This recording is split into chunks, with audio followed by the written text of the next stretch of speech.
Hi everyone, I just want to do a quick video on the 2005 CBR600RR idle adjustment cable. I was having an issue with the bike not idling so what I had done is accidentally or inadvertently wound the cable out so far that the bike wasn't idling anymore.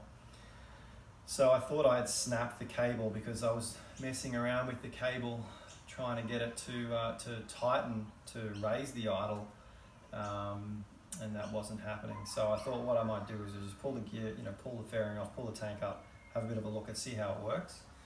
So this video is to show you, hopefully that might help you resolve a similar issue. If anything, it'll just show you how the idle adjustment cable works on this bike.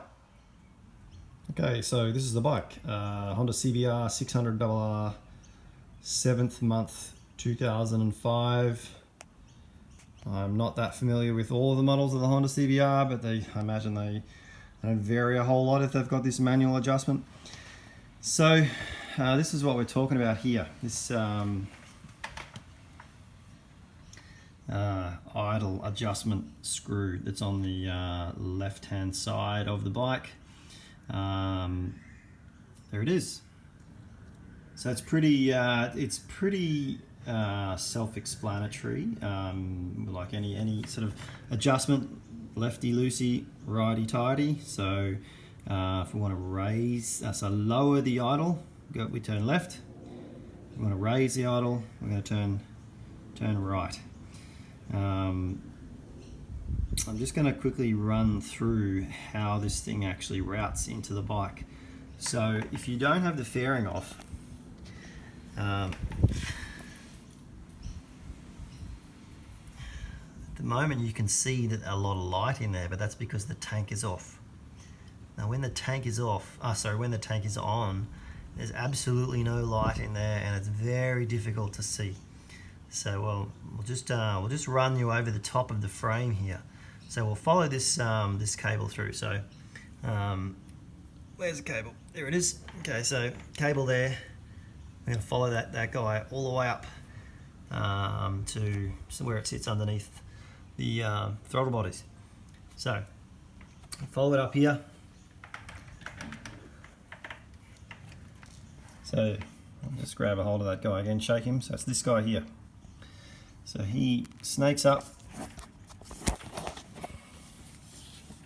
on the outside of the bike there, up in underneath to up under. See if I can get some focus in on that. Go on, focus. Okay. So what I'm going to do here is just so you can see what's going on when you adjust that idle control. So I'm going to turn that to the left and see how that, when I'm trying to turn that to the left, the cable is actually moving and the thread isn't. So I turn it to the right, same deal again.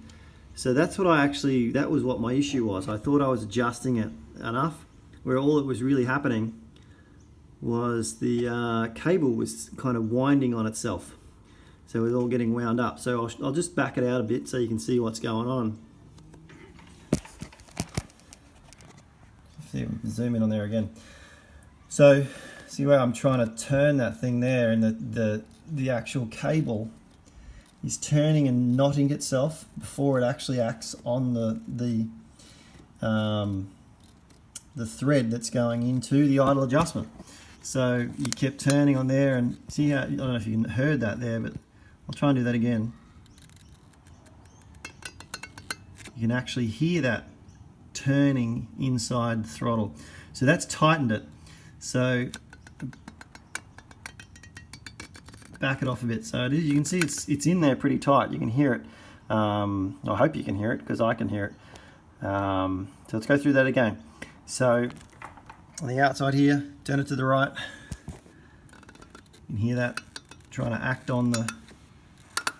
You can see how much see, I'm turning that probably almost one full turn before it's actually having any impact on the thread that's going into the throttle body. So Same deal again. When if I go to loosen it, you know, I'm turning that a fair way before it actually impacts on the thread that's going into the throttle body. So I'll start the bike up, and you can kind of work out what's going on and how much it adjusts and what I've actually got to do to get it to work. Okay, so let's go and start the bike, but I want to show you first of all. So the bike's gonna, let's come up here, have a look up here, Noah.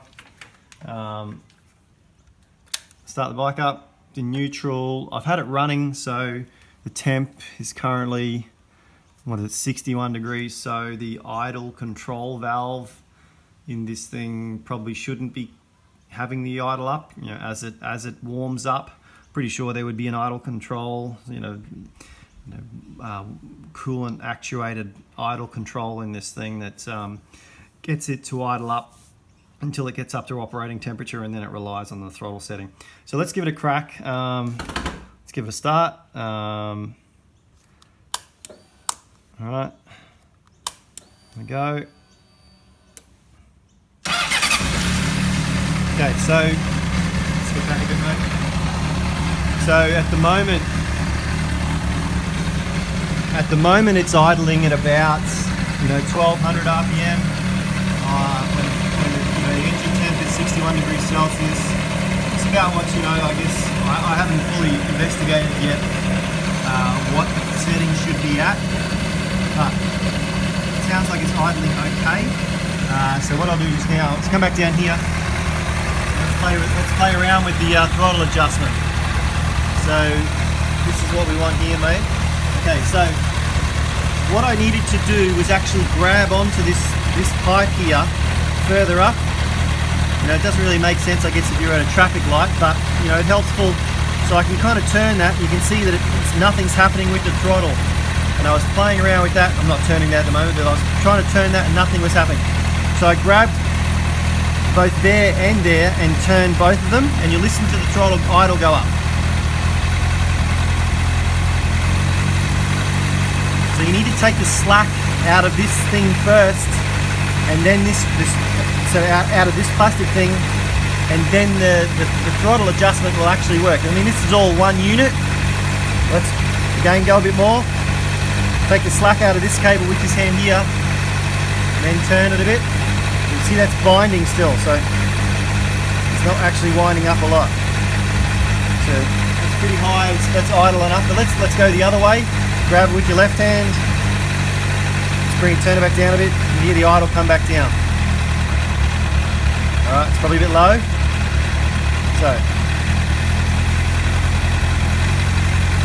okay, just be careful of the radiator pipe there, or some sort of coolant hose coming from whatever this thing's doing. It's quite hot. Okay. Alright, so that's it. It's pretty self-explanatory, although there wasn't a lot of information around or online. If you're confident enough that you're capable of tearing the fairing down and pulling the tank back. I mean, that took me about 15 minutes beforehand, but it's only because I didn't know what I was doing. It's idle when the bike isn't idling. It's pretty scary. I live in a reasonable city, so I commute to work. If lane splitting is legal, or filtering is legal here.